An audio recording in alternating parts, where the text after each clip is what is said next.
Welcome to our March edition of the Commissioner's Corner. Scott Vargo, your county manager, joined by your three county commissioners, Elizabeth Lawrence, Tamara Pogue, and Josh Blanchard. Thanks everybody for being here again. We want to start off with, we're in the heat of the legislative session here in the state of Colorado, and you guys have all been very active on a variety of different things. So we wanted to cover a few different topics in legislation, and so I'm not sure who would like to start. We've got housing, we've got mental health, we've got lodging taxes, we've got child care, tobacco, safe passages, all these different topics. So whoever would like to start off, you go for it. Okay, I'll start with lodging tax. Great. So this was a priority bill of Summit County and was really initiated by us. This is something that currently counties in Colorado have the ability to have a 2% lodging tax, but only to be used for advertising. We're not an advertising company, we're not a marketing company, we are a county government. And so we would like to use those funds for other reasons, and we're at the legislature this year. This has gone forward before and then always died, but this year we have the last vote would be tomorrow in the Senate, and it's looking great, and then after that it would go onto the governor's desk. And so the new rule would be counties are still limited to 2%, but with that 2%, 90% of it can be used for, say, housing, childcare, impacts from tourism, whether those are good or bad, but help us, public safety, our trails, plowing, all of those government functions that aren't fun but have to be done. And now that we have tourism in unincorporated Summit County 12 months a year, pretty much 365 days a year, will really help us take care of what we need to do in a better way. And so it's been a battle, but we're going forward. Lots of municipalities also have a lodging tax on the ballot. This upcoming April, you'll see that across the state. We have a couple of municipalities here in Summit County that will have that on the ballot as well. They have different rules that they need to follow at the municipal level, which is really no rule. So here at the county, 2%. And so if this passes at the state, we will have a ballot question for our voters to decide if they are comfortable with having a lodging tax. So that's that one. Great.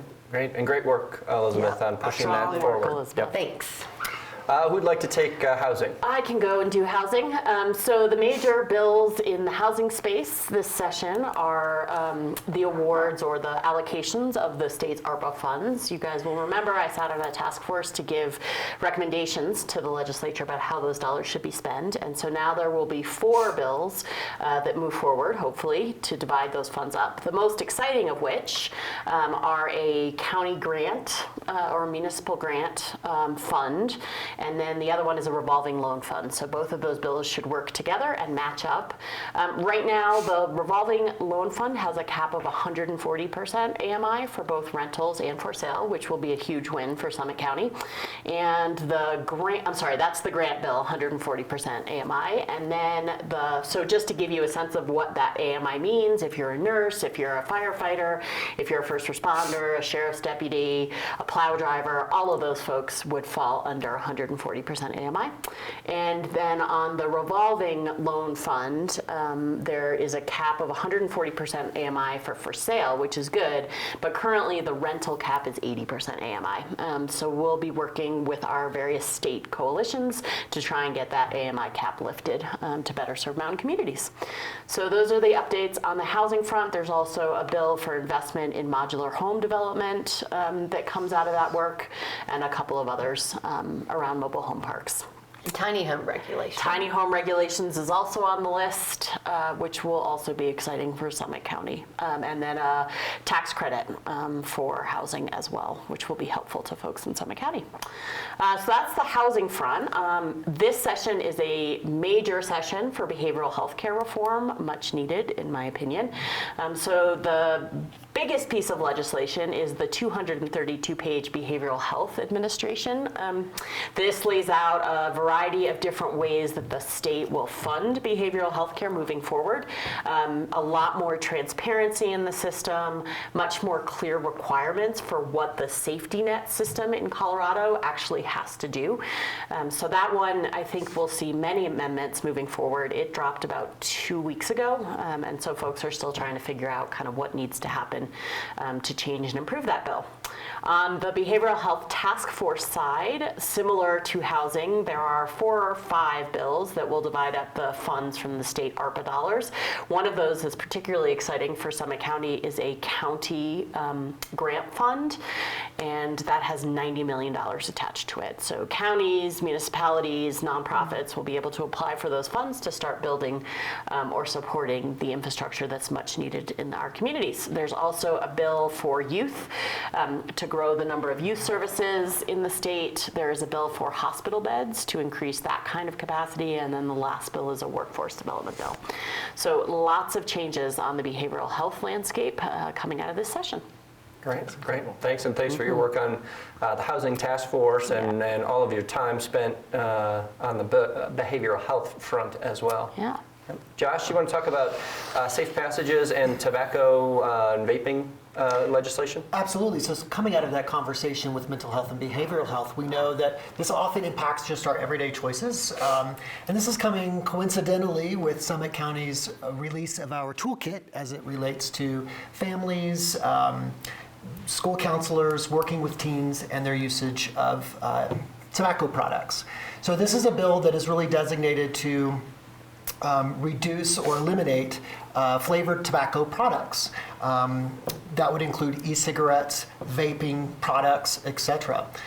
Colorado leads the country in terms of teen and tween usage of these types of products, and Summit County has not been immune to that. We've seen our own kids really partake in these types of products, and early on we were told that they might be less dangerous than cigarettes, but over time we've discovered that they actually are pretty impactful in other ways, so cause lots of problems. So this bill would essentially eliminate that type of product in Colorado. So that's good for teens and for tweens to reduce the usage of these types of products. The other one you mentioned is safe passages. And this is something that we've been working on in Summit County for quite a few years.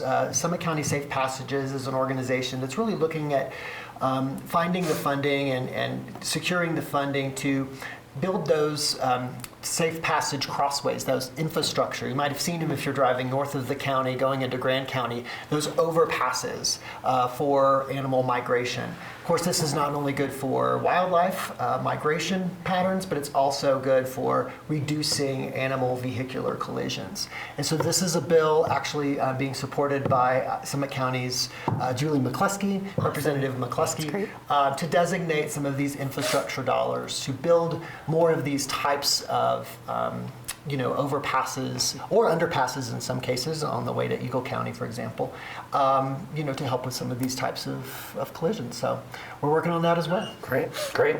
That's a good one.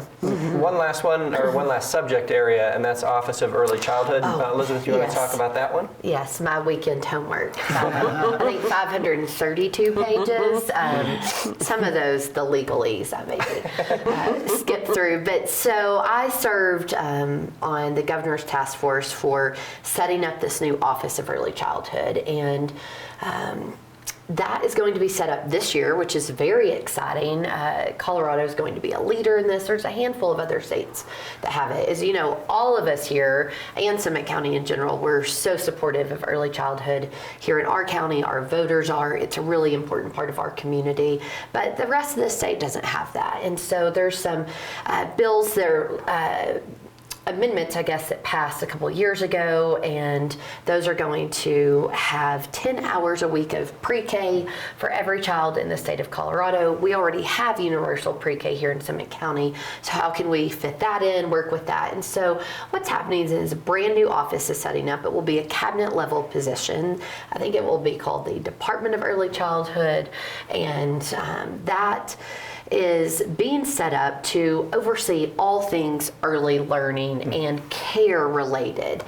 So not just about pre-K, but all of that from birth until really about 5, and then it might go a little bit beyond that. So a lot of those programs currently live in Health and Human Services. They're going to move over to this new office. So we're working closely to understand the impacts to counties and how we can make sure that that's a positive thing for us, and especially Summit counties. We've gone so far above and beyond for early child care, and we still want to do more. So it will allow us to work with the state and make sure that our funds that our voters have approved continue to be maximized in the best way possible. So exciting stuff. That bill drops today. And so it will be big stuff happening at the state, but we're really proud of Colorado and all of our work here in Summit County. So we want to make sure that we're not left out here and can continue to do all the great work that we've done here locally. Great. Again, kudos to all three of you. The legislative session, it's almost as though they're making up for lost time with regards to COVID and some of the challenges that they had in terms of the amount of activity, the number of bills, the breadth of the bills, and all three of you have certainly been incredibly engaged in that process. And again, Summit County is benefiting from that in many regards. So thanks for And all more of to that. come. More to come. We know Yeah. all these things on the horizon in the next week or so that are big and will really impact Summit County. Yeah. So we're watching closely and And seeing. we're only about midway through. So, That's right. Yeah. So, all right. So stay tuned. We're going to be right back after a quick break.